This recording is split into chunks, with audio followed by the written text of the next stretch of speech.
love that last line. 5,000 fed, I mean, not including women and children. But so usually when we hear the story of the feeding of the 5,000, what you should think in your head is the feeding of the 15 to 20,000. Really, that's probably more along the lines of the amount of people that were there. But this story is, of course, you probably heard it before, heard it preached before, and that is because it is found in the Gospels 6 times. Now, how many Gospels are there? 4. That means in at least 2 Gospels, and there are, it's told 2 different ways.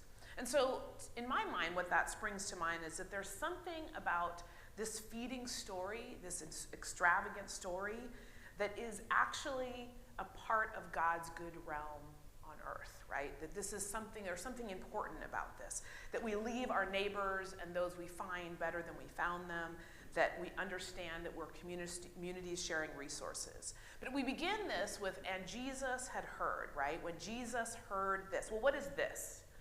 Okay, this is the story Jesus is withdrawing. This is the idea that John the Baptist had just been murdered, okay? So I know, fun way to start the story, right?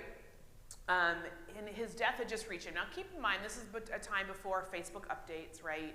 Instagram stories, right? And so there was probably a lag time, and then eventually he found out that this horrible, horrible thing had happened. Of course, John the Baptist is his family both by blood and by spiritual call. And we find out that John the Baptist has been executed by a jealous and vindictive family who think they have the right to all the power and none of the consequences of their own cruelty. This is Herod's family, right? Herod's birthday party ends in a politically motivated execution. Imagine being led by someone so petty and vindictive and violent. Imagine it, if you will. But the crowd, of course, wanted someone to blame and someone to sacrifice, and that initial crowd is Herod and his party, his feast. And so they decide to blame John the Baptist. Do we know what his sin is? Right? Do we know what his sin is? He simply called out the powerful on their immorality. That's what he did. He was a prophet. He was prophetic. He was going around and saying, maybe that divorce and then that remarriage and how you treated that person was not a good idea. And as we've learned over in history and in our own immediate history, the powerful do not like to be questioned about their morality. Is that fair to say? Yeah. So even in context, the story is simply not just about food. It is about resources and how as humans we deal with our tendencies to be selfish rather than self-reflective, our tendency to deflect blame rather than to be held in account. Selfishness in the face of our own imperfections is often the architect of our own downfall. Not only as humans, but as a collective people group, right?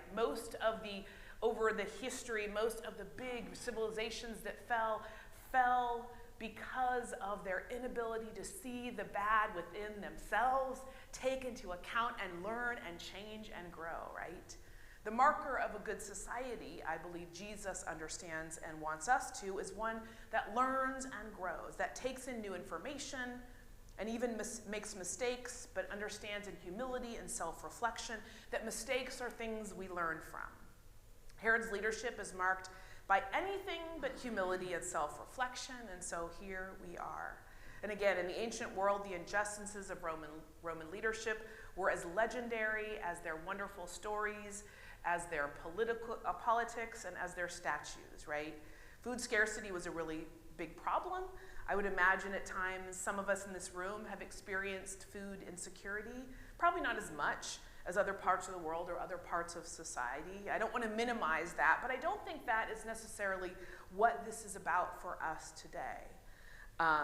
But there is something important about food, right? If you drive out from the city in any direction, and again, I'm from Los Angeles, so I'm from the concrete jungle. I'd never seen a farm growing up, and you drive in any direction for a few miles, and what will you run into? Farms, right? Farmland. Those who work on farms, those who bring us our food, are people that should be respected and treated well. And I don't know about you, but I miss a good packaged salad.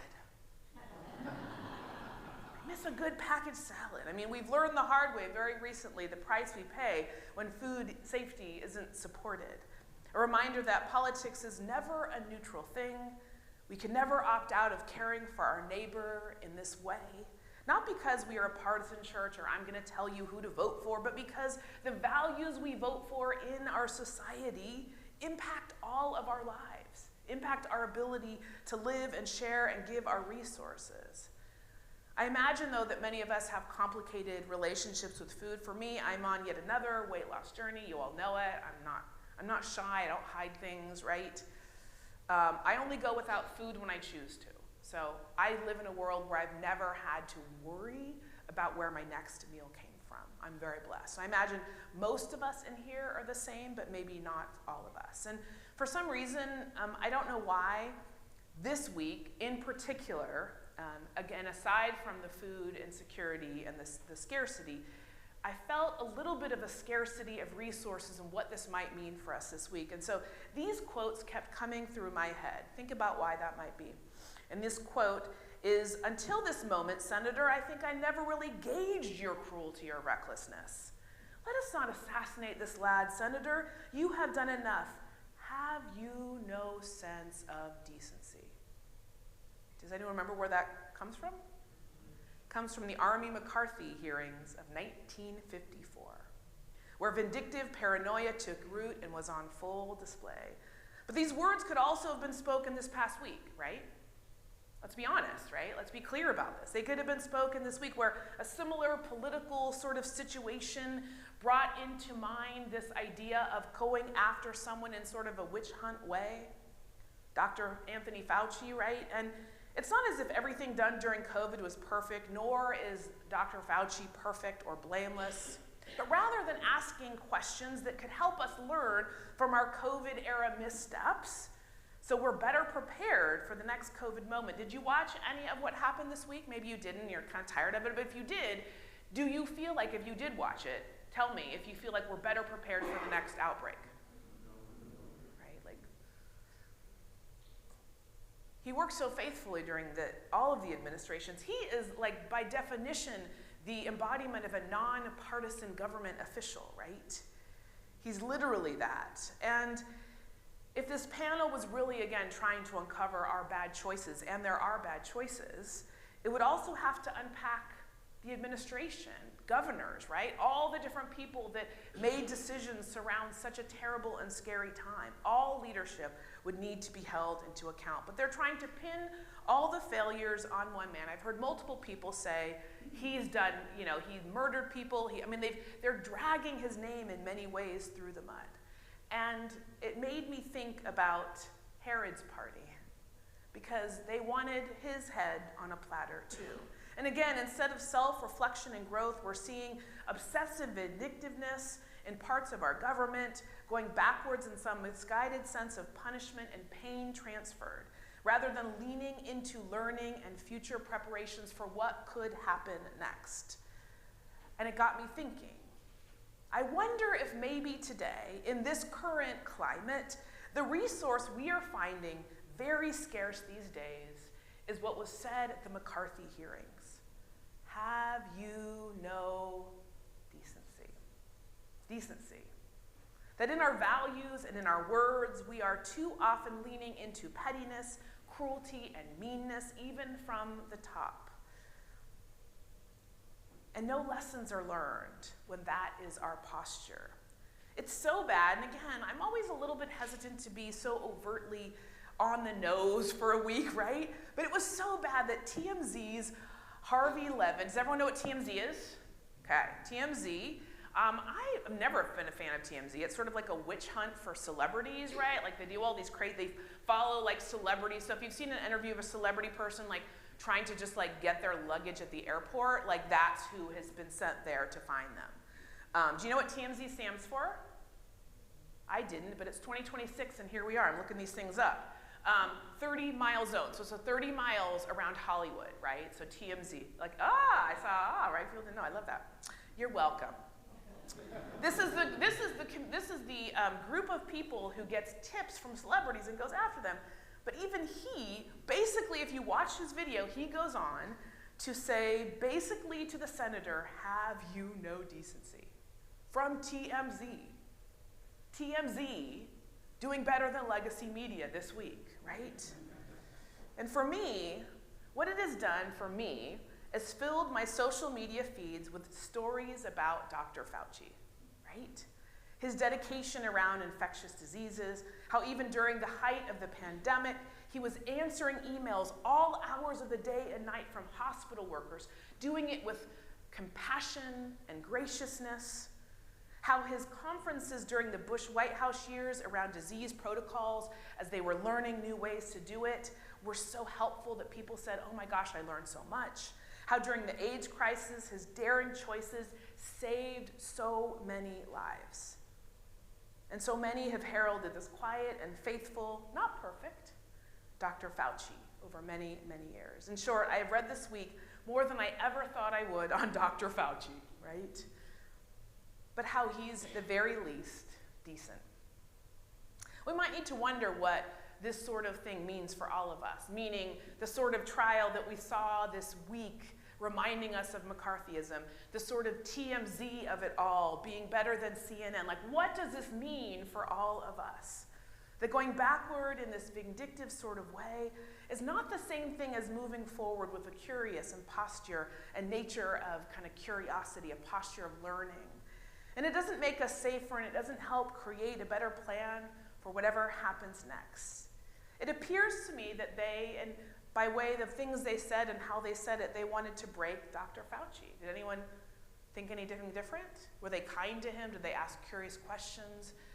Or did they say things that were sort of mean and unhelpful? The witch hunt meant they were trying to feed the crowd. Not in life-giving and healthy ways, but to feed Dr. Fauci literally to the wolves of our best nature, of our worst nature. So a question we might ask ourselves is, and we look at this scripture today, are we feeding the crowd with common decency as our guide? Are we feeding our chosen enemies to the crowd of our worst, not so better natures? Does our feasting party end in more people being fed with goodness and kindness, or does it end with someone's head on a platter? Jesus, once again, shows us the way. Because, of course, in all of this, he is in his grief. He's in the midst of an injustice that happened. He just learned that through imperial, vindictive expediency, his closest friend, his cousin, has been executed. And yet, he sees the crowd, and he has what on them? Compassion. He doesn't send them away. He helps feed them. He chose goodness and decency and abundance, even in his grief. And again, he has every reason to be angry at the injustice of his oldest friend, his dearest friend, his cousin, in a violent, unsupported death.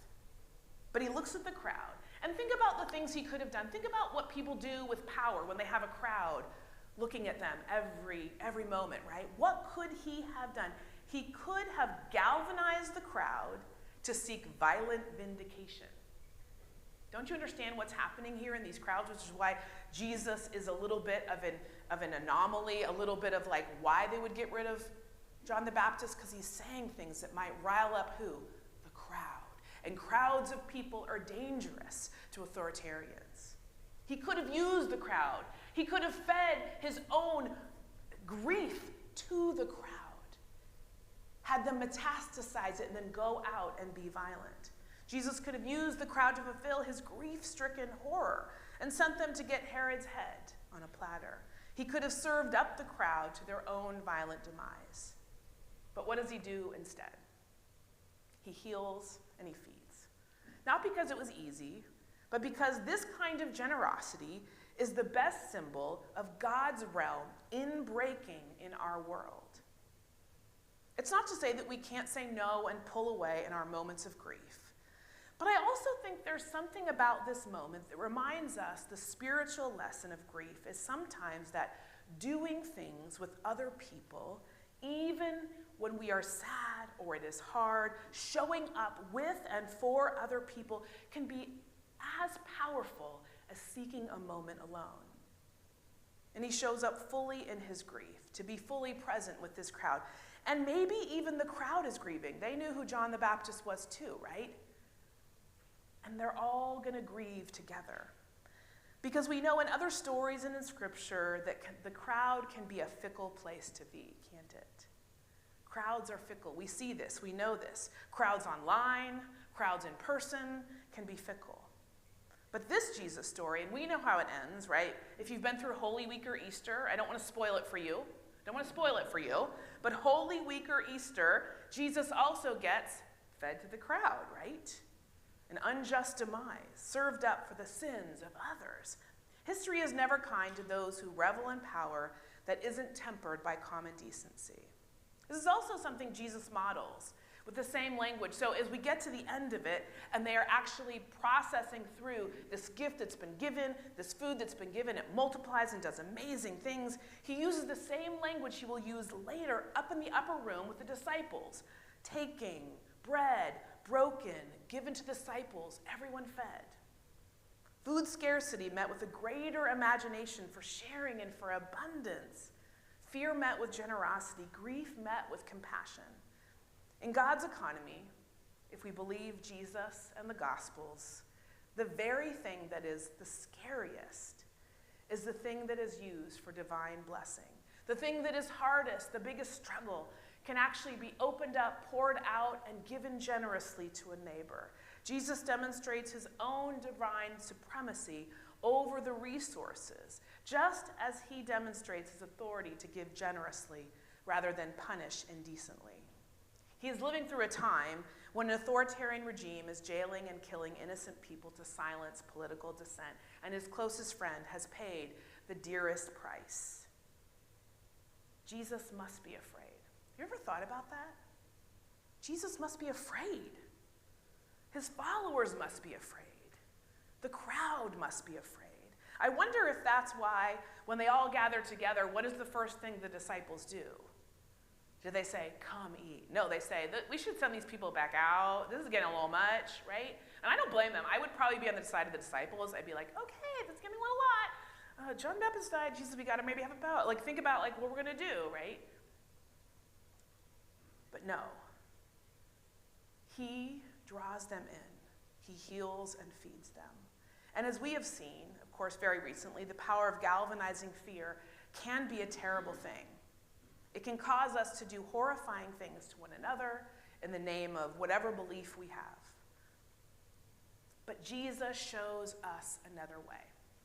6 times in the Gospels, that's how important it is to turn pain, to turn difficulty, to turn trauma into giving, saving, beautiful, new abundance. And so we ask ourselves, what will we, as people who are followers of Jesus, what will we feed the crowd?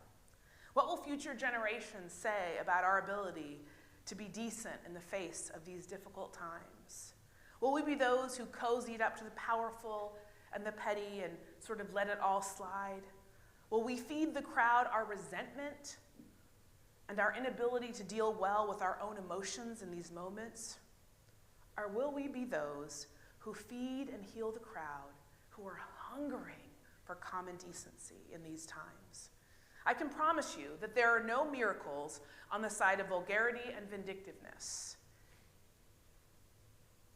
Just less and less decency, and unfortunately less and less joy.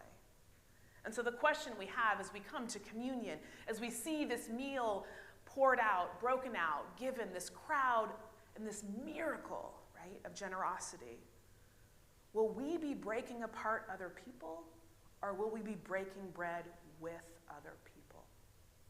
Who will feed the people, and what will we feed them? In a world of immorally cruel Herods and viciously vindictive politicians, may we be those who feed, serve, and give generously to the crowds, leaving them better than we found them, meeting their fears and hopes with a heaping helping of divine kindness.